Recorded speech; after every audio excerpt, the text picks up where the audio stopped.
Hey friends, it's Ian Khan here at Health 2025. I've got with me Zach and Jeff, who are both with Optain Health. They've done something remarkable, and I just saw a demo of this thing. I'm literally, I don't know what to say, but they're really changing how eye diagnostics has been working for all our lives and what's changing now.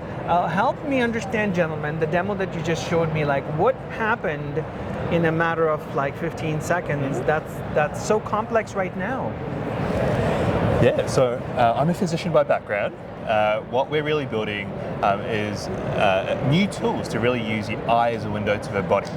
So what we've built at Optain is a full stack of a robotic camera, which takes wonderful photos of your retina in less than 60 seconds, fully automated, no dilation, plus AI and tele-retina services.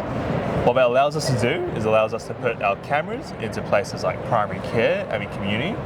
You get really wonderful images, and really quickly you can provide a report on eye diseases like diabetic eye disease, the most common cause of blindness in America, but also whole body diseases like heart disease risk, stroke risk, all in a really quick time.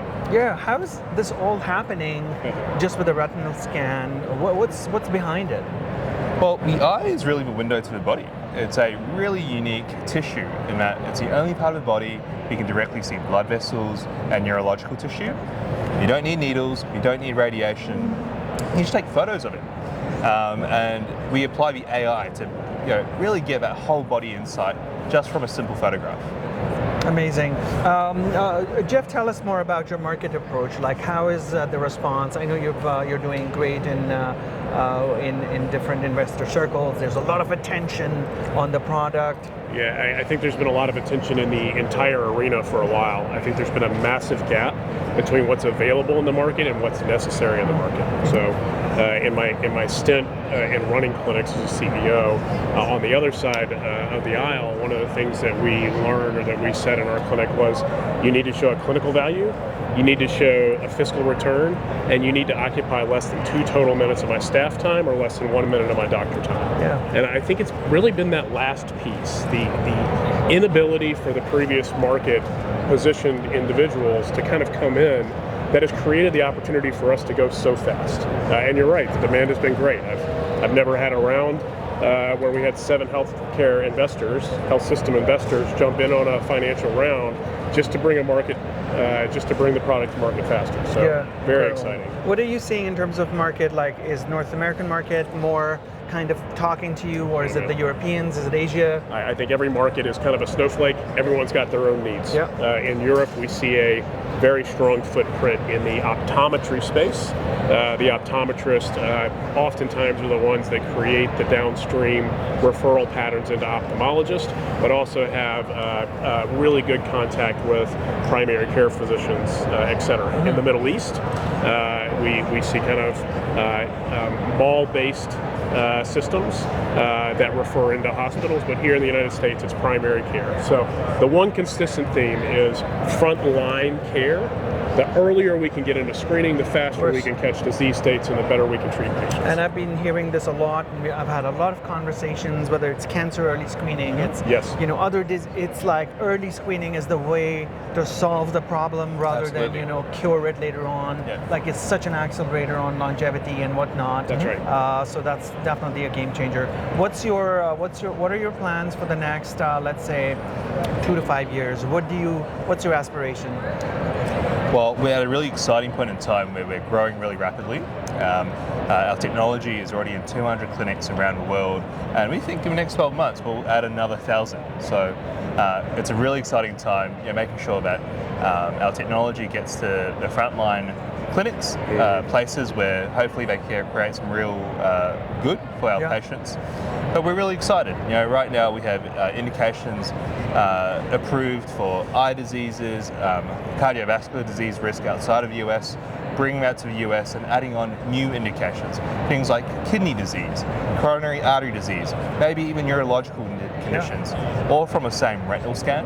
That's what's really exciting. Yeah, and you have the device right here, right? Could we have a look at it? Yeah. So literally, when I go to the for my yearly eye test, I tell my ophthalmologist, I'm like, the worst thing you're going to do are two tortures to me. One is going to be the blow the air in my eyes, and the other is going to be that bright light when my eye is dilated. With Yes, that, I'm like, you're a torturer. But this is a remarkable thing that can be in the field, right? Right. You can do testing in places where there's no infrastructure. You can take this to a remote village in some part of the world and get going. And we're doing that already, actually, in Vietnam and Indonesia. That's exactly the model of care. We're putting this in the back of vans and backpacks to go be able to close that access gap in those really rural settings. So We screened 1,000 patients that are in underserved populations in Vietnam in 2 weeks with 2 cameras. Yeah. We screened the entire Aboriginal community for a group backpacking into remote areas of Australia.